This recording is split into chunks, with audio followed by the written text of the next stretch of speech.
Un segundo aspecto en lo referente a la vigencia de la ley procesal se refiere a la vigencia de la ley procesal en el espacio. Y cuando hablamos de la vigencia de la ley procesal en el espacio, nos referimos dónde rige la ley procesal. Y acá, fundamentalmente, tenemos un problema que podríamos decir es bastante mundial, porque la mayoría o la corriente inicial de respecto a la vigencia de la ley procesal, o sea, de la vigencia de la ley en general, ha sido siempre un principio que es el principio de la territorialidad, vale decir, leyes que rigen dentro de los territorios jurisdiccionales de cada país, ¿ya? Con cierta fuerza, a partir sobre todo de la Segunda Guerra Mundial, lo que comenzó a regir como criterio fue el criterio de la extraterritorialidad de la ley en materias delicadas como derechos humanos, por ejemplo.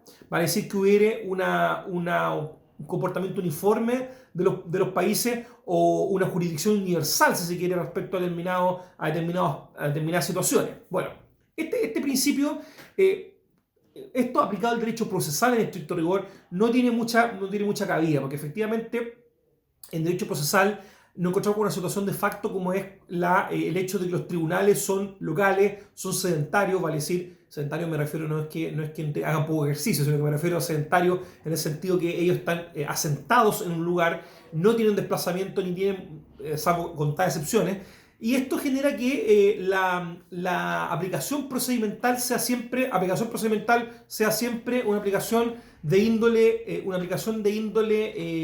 netamente dentro de un determinado lugar. Bueno, y acá hablar de territorialidad de la ley procesal o extraterritorialidad de la ley procesal supone necesariamente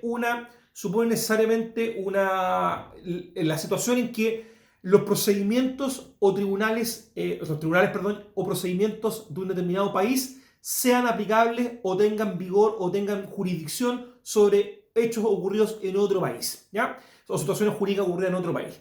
Vale decir, esa es la posibilidad de hablar de una extraterritorialidad de la ley procesal. Bueno, y esto es lo que en cierta jurisprudencia comparada o ciertas doctrinas comparadas o corrientes de pensamiento, si se quiere, porque creo que jurisprudencialmente es o no existe o muy limitado, se habla de esta llamada jurisdicción universal, ¿vale? Es decir, que en algunos determinados casos exista la posibilidad de juzgar jueces de cualquier parte, hecho ocurrido en otros lugares, ¿ya?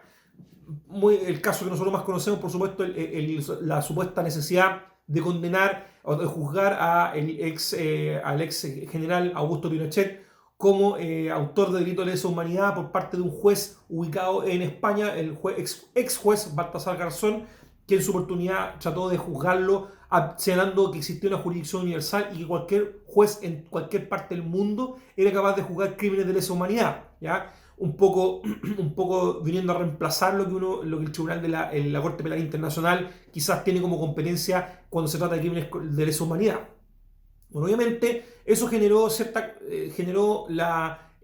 eventualmente la justicia permitiera la aprehensión de Pinochet en Londres a través de este proceso de extradición para llevarlo a la justicia española, que obviamente terminó con una salida diplomática más que una salida jurídica.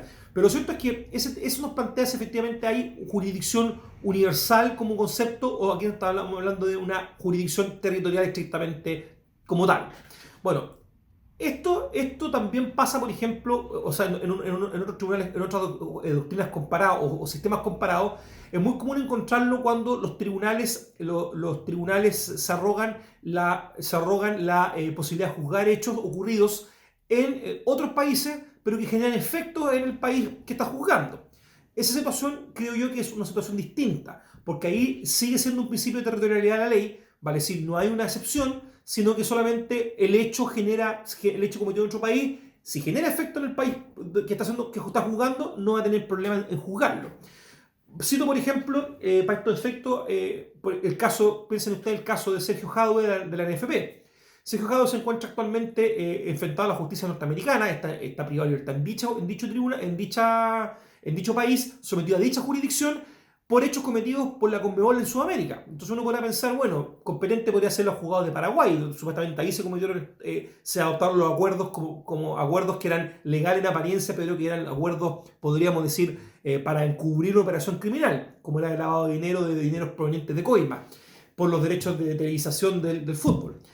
Pero eso es podríamos decir, un caso claro, o sea, no un caso claro de extraterritorialidad de la ley procesal. ¿Por qué? Porque en este caso los tribunales que estaban juzgando, lo que estaban juzgando en Estados Unidos, que se dieron como competentes, muy puntualmente los juzgados federales de Nueva York, lo hicieron porque eso derivó en perjuicios para ciudadanos norteamericanos en Estados Unidos, ¿vale? Es decir, que fueron los partícipes de las licitaciones que fraudulentamente fueron adjudicados a otros oferentes.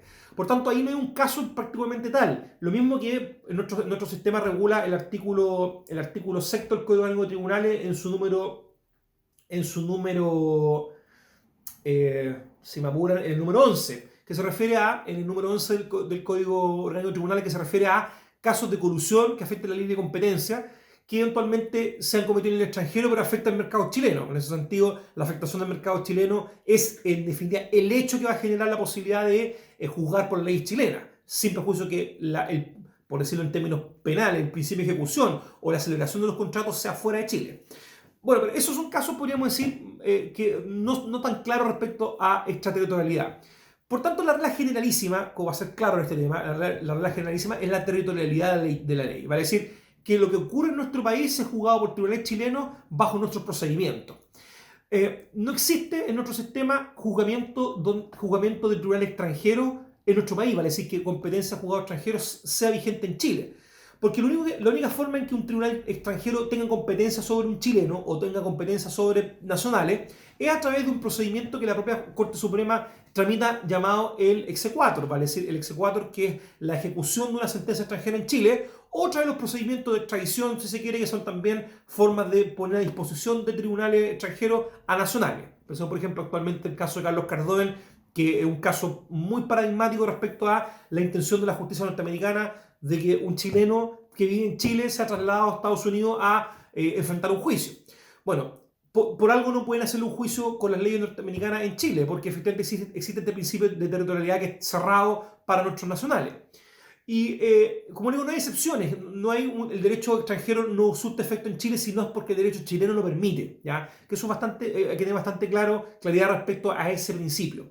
Reitero, únicamente en aquellos conflictos procedimentales que están tramitando en tribunales establecidos por ley, porque en materia privada, pues efectivamente uno puede concebir que determinados procedimientos establecidos por tribunales consensuales dentro de determinadas organizaciones empresariales, organizaciones sociales, rijan efecto en Chile. Pusimos el caso de las compañías multinacionales generalmente tienen estas formas procedimentales que son uniformes para todas sus sucursales. ¿Ya?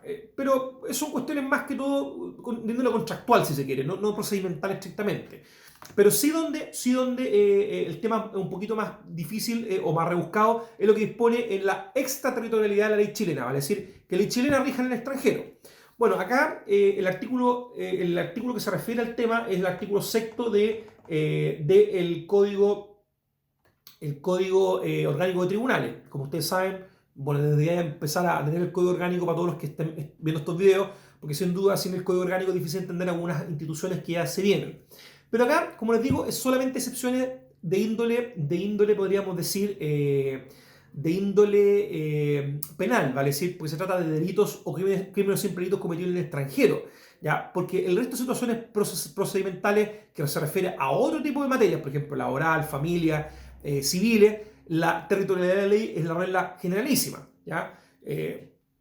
Uno podrá, por ejemplo, citar cuestiones relativas a arbitraje internacionales, pero son cuestiones que tampoco son excepciones de extraterritorialidad, porque las propias cláusulas de competencia que incorporan los contratos, que permiten o tienen distinta nacionalidad a las partes, van a ir entregando la competencia. Por tanto, no es una excepción a la regla. Ya no se trata de cuestiones que uno vaya a mutar la competencia después, sino que se entiende desde el comienzo que hay una voluntad de sustraer los conflictos de la ley chilena a una ley extranjera. Pero eso, como les digo, por eso no constituye excepción en el área civil o comercial internacional, donde efectivamente hay otro régimen. Pero sí en el régimen podríamos decir penal, existen excepciones que están en el artículo sexto relativas a determinados casos en que se permite que la ley chilena rija en el extranjero.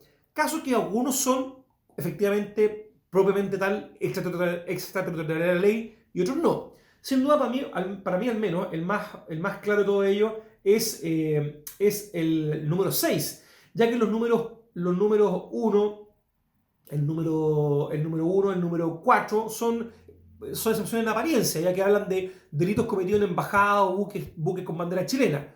Para efectos de derecho internacional, esos son territorio chileno, por tanto, sigue siendo territorial la ley. El 4 sí es más claro, porque dice que son, perdón, el número 6 es más claro, porque dice que son delitos cometidos por chilenos contra chilenos, y si no se hayan juzgado en ese país y el chileno haya regresado a nuestro país. Vale decir en ese caso, ¿qué es lo que se busca? Que si, por ejemplo, un chileno mata a otro chileno en un país, por ejemplo en Malasia, ya pensemos en un caso que ocurrió, pero que ahí fue la víctima fue un nacional de Malasia, los chilenos vuelven al país y eventualmente, si no fueron juzgados en dicho lugar, la justicia chilena es competente para juzgarlo. ¿Ya? Es un caso, podríamos decir, como más claro, un caso claro. Pero obviamente no vulnerando la doble incriminación. ¿Qué significa doble incriminación? Que si que en Malasia se juzga el hecho, no se podría juzgar en Chile. ¿Ya? Eso es una limitante de derecho internacional, de hecho. El resto, las falsificaciones de sellos, el número 5 o el número 3, delito contra la soberanía, eventualmente por generar efecto en Chile, también son juzgados como normativa, ¿vale? Con la ley chilena. Como lo dijimos, eso más que un ejemplo viene a ratificar la regla, que es la afectación del orden interno chileno. Pero, como le digo, el número 6 parece ser el más claro de todo. Para recapitular entonces, como dijimos, la regla generalísima es la territorialidad de la ley, ¿vale? Es decir, no hay una mayor discrepancia en dicho aspecto, con estas salvedades que hemos planteado y con este paréntesis que para nosotros lo constituye la contratación internacional, donde efectivamente los efectos se pueden desplegar en tribunales chilenos, pero debiendo acuerdo entre las partes se puede modificar la competencia a un tribunal distinto al chileno.